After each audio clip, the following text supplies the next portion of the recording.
So right now I'm building a custom bag cross member for my 31 Chevy here with the Cummins. I'm running bags because bags can be stronger than leaf springs if they're set up right. As you can tell just by looking at semis and all that other stuff, they're better for a load. So basically what you need to do when you're making bag mounts is, you see, this is where your line goes in, your air line, and then this is where the bags bolt to your bracket. There's also a bolt on the bottom. Most of these bags are pretty much the same setup. This is an airlift Dominator 2500, and then if you look here, it's the same setup, but this is an off-brand bag. It's also 2500. You can see the size difference. This one's never been used, so it's brand new. This one has been used, so that might also account for some of the size difference. But like I said, you have the air line, which comes into here. This is just like a quick connect valve for me right now. I was just testing this bag out, kind of to see how much lift I get out of it. But anyways, air line goes in here, mounts here, right? So what you have to do is you have to build a sort of a cross member that will either go like so, or the mount that goes like so. Kind of see how that works. Depending, see, this is how it's set up on the axle, and then you got to run the line out underneath it or whatever. There's a whole bunch of different kinds of mounts, but you're gonna have to have something that mounts these two bolt holes and then lets the air line come out. And when you're building bag setup, you can either do bag over bar, or bag over axle, or bag on bar. Right now I'm doing bag over axle, so I'll show you guys kind of how this works. Here's my straight axle right down here. This is a straight axle because it's an old car. It's the same as basically doing a rear end bag over axle. So you can see back here, I kind of got it set up too. Back here I'm going to do a bag over axle also, just because the car is going to be so heavy. So since up here I'll have to build a custom cross member for my bags to go on, because I can't just mount them on the side of my frame up here, just because it's not really that strong of a frame. So what I'm going to do is, I got this 1.5 by 2.5 3/16 tubing. Picked this up for 20 bucks from a buddy. That's pretty cheap. New. This would probably be about 50 bucks. It's a 6-foot section. But what I'm going to do is I'm going to actually mount this cross member up across the top of the frame here, because when you look at bags here, I have this set up so that my axle, the top of my axle will come up to the bottom of the frame. So the top of the axle will actually come up and sit right up against this. So what I need to do, so my bags don't get in the way, right? I have to have them mounted so that the bag is high enough up so that the axle can be level with the bag and whatever. So what I have to do is I have to actually have my cross member on top of the axle and give it a slight angle so that I have that clearance. You can look up compressed sizes on bags. Most of them have them. Usually they're around 3 inches fully compressed. You can see when you press down on this, it's somewhere around 3 inches height. That's important because really in the lowrider world it's a game of inches. So say this right here, I got this kind of notched out, and I had it set up so I could run a 29-inch tall tire, and I'd have an inch clearance right here. Okay? So if I go to a point where I have the cross member too low towards the ground, right, then I won't have enough upwards movement on my axle to be able to get the car as low as I'd like. So this might be 2 or 3 inches off the ground. So really you got to think about all this stuff ahead of time. It's really important how you build everything, because it's just a game of inches, like I said. Lowrider guys understand what I'm talking about. So basically what I'm going to do, back to this, I got a 30-degree angle marked on here. Okay, 30-degree angle marked back here. What I'm going to do is I'm going to have this piece go across my frame the tall way right about here, right? And then I'll cut another one that's the same, and I'll have it go across this way. And what I'm going to do is I'm actually going to leave a 2.5 or 3 inch space between the two, which I can weld my brackets to for my bags, just like a flat plate like this. Pretend those sides aren't here, but I'll weld that to the underside, right? And then I'll have my clearance areas in between the two pipes for all my air lines and bolts and all that. This is important, and it'll give me strength having 2 of these versus just 1, because really this is basically replaces your leaf spring. So wherever this goes, this is where it's going to take the most amount of pressure, so you want to make sure this is good and strong.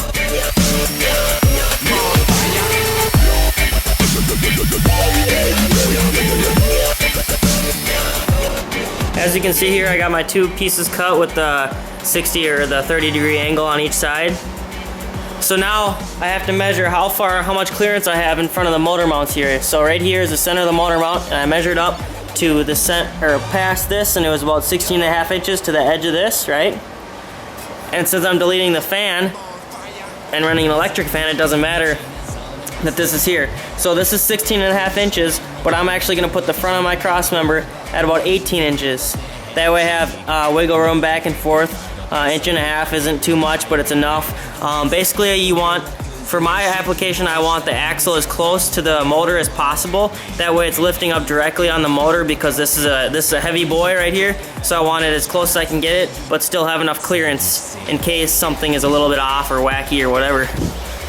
So now that I got these pieces cut, I tacked this up 18 inches from the center of the motor mount here to the front of this, right? And then I used a square to make sure this was at 90 degrees. Okay, so I got each side at 18 inches, and then I tacked on this 2.5 inch wide tube. I tacked this on top and bottom because I knew that I wanted a 2.5 inch gap in between the 2 pipes. So now that that's tacked on, I can clamp. You can see I can clamp on each side, that way ensuring that each opening here is exactly 2.5 inches. You could also do it with the measuring method, but I like to do this because stuff won't move on you. So now that I got that clamped on, I can just tack this into place, and then this will allow me to mark my holes, right? So I can drill through the frame here for my 3/8 bolts, which are gonna be my backup to my welds. In case a weld breaks, then I'll still have bolts holding these all into place. No, no, no.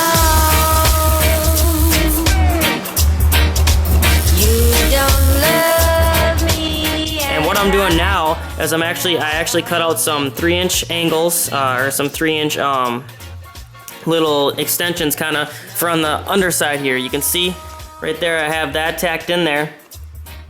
Okay, so that's gonna actually allow for another support point for this cross member, so it's not only pulling up on this part of the frame right here, it's actually going to also pull up on the bottom part of the frame so that all of it kind of stays the same spot. Otherwise you could stretch the frame rail up or whatever.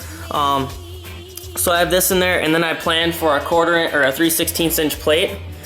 So what I did here was I took a 3/16 plate, kind of put it up like I did on this side. You can see it's just vice gripped in there, right? Then you take your little spacer.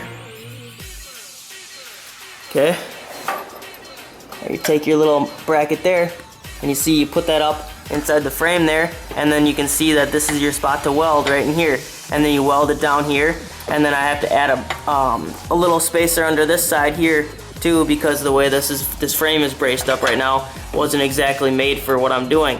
And then once all this is welded in, I'll get this plate welded to the underside of this. And then I'll also weld this plate, butt weld this to the frame right there, so it's all really sturdy, really strong. And then I'll actually end up boxing around it. So taking my boxing plate and boxing around it and welding all this stuff together, welding all this solid in here. And then I'm gonna cut off these little things that I put on just to kind of hold them square. I'm gonna cut these off, tighten down all these bolts, right? Make sure it's completely tight with lock washers and everything, because these are never going to come out. These are just security in case a weld breaks. I doubt one will, but just in case. And then I'll end up covering this up with a plate, and then having a fish plate come down onto here to blend all this in. So once I tighten in all these bolts inside this cross member here, I went ahead and I welded all of it up. You gotta kind of rotate your position, so kind of start over here, go diagonal, start over here, go back over here, go over here, and then you gotta let it cool. If it's hot to the hand, then you should let it cool for a bit, find something else to do. What I did was, when I was welding this, and then I let this stuff cool, I'd go over to these little braces that I added in here and just kind of add those in. Kind of keep myself busy for about 10 minutes, 15 minutes, let this cool down, and then make another half a pass or whatever. Got the braces in there. Have to add more welding. And then once I do go to flip this frame, I'm actually going to flip the whole frame over.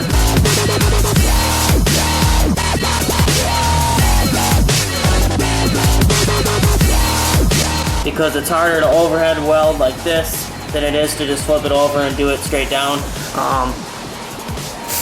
It's coming along though, so that's how you make a custom cross member. It's pretty basic, I guess. Once this is all cooled, I'll take out this, cut out this 2.5 inch spacer that I got in here, and then I will get my bag plates, whatever I decide to go with. Basically, it's gonna have a design like this, but without the sides, like I said. And then I'll take this wherever it needs to be, and then I'll weld these in here like they need to be. And then I'll end up running the hose. I'll use a hole saw or a big drill bit and drill the holes from this side. Right, run the hose out and back to my tank. It's gonna work out pretty nice. And then I'll have the axle under here like so, right? So you can kind of imagine. If you look, the axle will be about right there. So that gives me plenty of room for the 3.5 inches or whatever that you need for the bags when they're fully compressed. Thanks for watching. Let me know if you got any questions. Feel free to shoot me any questions. I don't mind helping you guys. And also, don't forget to go like my page on Facebook, Tinman 2 Customs, and subscribe if you'd like to see more. Thanks for watching.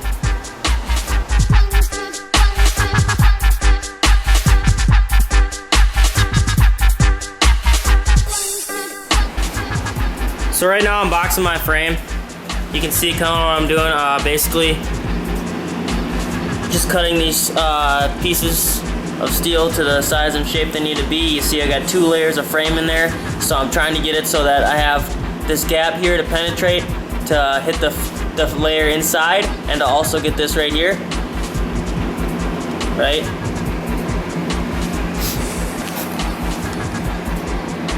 And I also did a slight V-groove on some of these on the edges here just to kind of promote more penetration. And down here you can see that it's actually got a little bit of frame sticking out this way, right? Well, that's because this frame actually has had a design to it originally. So what I'll do is I'll go and I'll cut this. Once I get this frame flipped over, I'll cut this where it needs to be cut, and then I'll do a corner weld. I forgot what it's called exactly, but I'll do that kind of weld. And then here's another method right here. So I got the bottom gapped about 1/8 of an inch, right? Because you want a little bit of penetration room.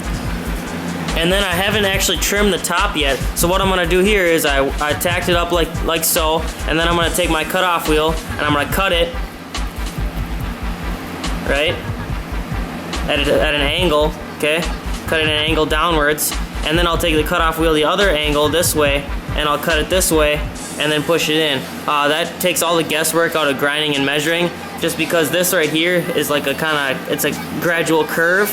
But if you look right here, this is a consistent curve, like a straight change. So this is like 3.5 inches or 4 inches, and this is 1/2 an inch smaller. So what you can do there, all you have to do is lay it out on a piece of metal. But something like this, it's a little more difficult because it's got the curve to it. So before I actually go ahead and box this, in the front there, I have more of these little angles. I have a whole bunch up here, way more than back here, because this is where most of the weight's gonna be with my bag mount right here. So basically I got that in there, got this all welded and bolted up, a whole bunch of welds in there. And then I have these pieces cut out to go in here, weld into the cross member, weld into all the frame sections here. And then I'll have to build or cut a little sheet out for right there. Takes a while, but that's kind of how you do it. There's a couple different methods. You can use the 1/8 inch gap fill method. You can use the corner weld, so it's like, if you can tell, kind of like that. Or here's the 1/8 inch gap method. Something like this, flush, and then 1/8 inch gap it. Or you can use the weld and then the cut, like over here. There's a bunch of different ways to do it. It's kind of just personal preference. I'm actually going to use a mix of all these techniques, just because I want to make sure every spot has the best possible penetration.